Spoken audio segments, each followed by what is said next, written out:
Magandang araw po sa inyo. Narito po ako ngayon para sa panibagong kabanata at episode ng Spokes Hour. Matapos po ang 50 araw, salamat sa Diyos at nag-file na rin ng kauna-unahang pleading ang mga abogado ni Tatay Digong para siya ay mapapalaya. Ito po ay isang challenge sa jurisdiction ng hukuman na matagal ko na pong sinasabi na ito talaga ang dapat i-file. Tsaka na yung provisional release kasi kaya ng sinabi ko dati sa inyo, no, ang provisional release, wala po ako nakita na kahit sinong akusado ng core crimes, gaya ng crimes against humanity na ginamit nila kita Tatay Digong na nabigyan ng provisional remedy. Kaya yung provisional remedy, hindi rin sa Pilipinas yan, sa ibang miyembro ng ICC. Pero mabuti naman, after 50 days, na-file na itong challenge to the jurisdiction na parang motion to dismiss. Ang hinanakit ko lang, bakit naman pinayagang matulog sa kulungan ng 50 araw ang ating Tatay Digong bago mag-file ng ganitong lack of jurisdiction? Siyempre, alam nyo na ang dahilan yan. Ang linalaman ng petisyon ay dahil nga po pangalawang taon na nasimulan ang preliminary investigation ng hukuman at dahil dyan ay lampas na isang taon na dapat nagsimula ng preliminary investigation ng piskalya.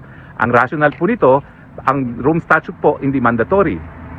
Libre mga bansa magdesisyon kung sumapi at libre ng mga bansa na magdesisyon kung sila bibitiw na sa ICC. At kapag sila ay nagdesisyon na bumitiw, hindi naman ibig sabihin na forever sila may duty to cooperate. Nakasaad mismo sa tratado ng Rome Statute at sa desisyon ng Burundi na kinakailangan simulan yung trigger to the court's jurisdiction, which is the preliminary investigation, sa loob ng isang taon matapos ang deposit of instruments of ratification. Ang sasabihin ng prosecution, yung preliminary examination daw ay nasimulan doon sa unang taon kung kailan nagbitiw ang Pilipinas. Pero yung preliminary examination, hindi po yan sakop ng formal na stage ng ICC. Yan po ay lahat ng sources pwede tignan ng prosecution para malaman niya kung talagang magdediretso siya sa preliminary investigation. Ang kauna-unahang pagkakataon na nagtitrigger sa court's jurisdiction ay yung preliminary investigation at yan po ay nasisimulan kapag humingi nga po ng leave of court sa pretrial chamber na magsisimula ng preliminary investigation. Diyan po tayo natalo.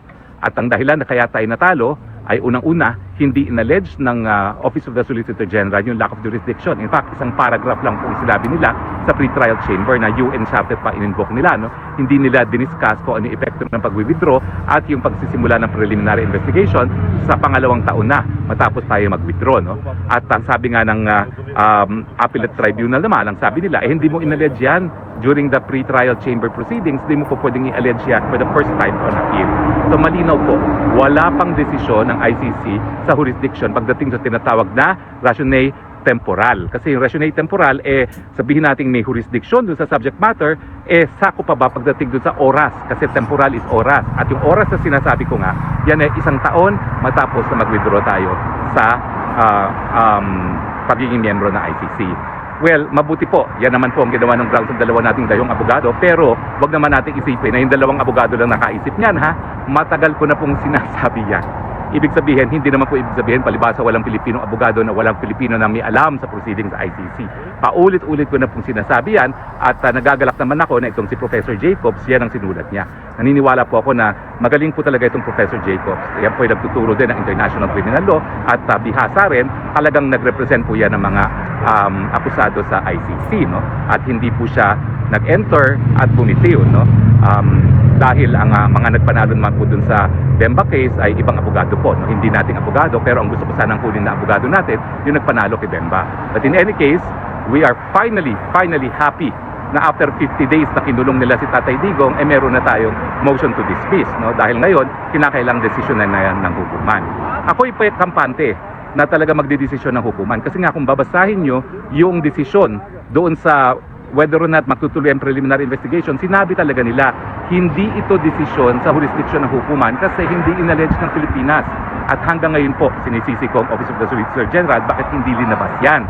Dahil ang kwento po niyan, bago naman ako tumakbo nung eleksyon, nung 2022, ako po yung nanguna doon sa interagency na body na binuo para nga sumagot dyan sa request ng ICC sa komento kung magtutuloy ang preliminary investigation. Nagulat na lang po ako na kumuha sila ng isang abogadong dayuhan at hindi na pinadaan sa ating mga Pilipino ang kasagutan. No? Pero yun nga po, nalulungkot ako na hindi inallege ang lack of jurisdiction. Ang inallege lang nila ay tinatawag na complementarity na nagsasabi na hindi magtutuloy ang proseso kapag ang mga lokal na hukuman ay able and willing.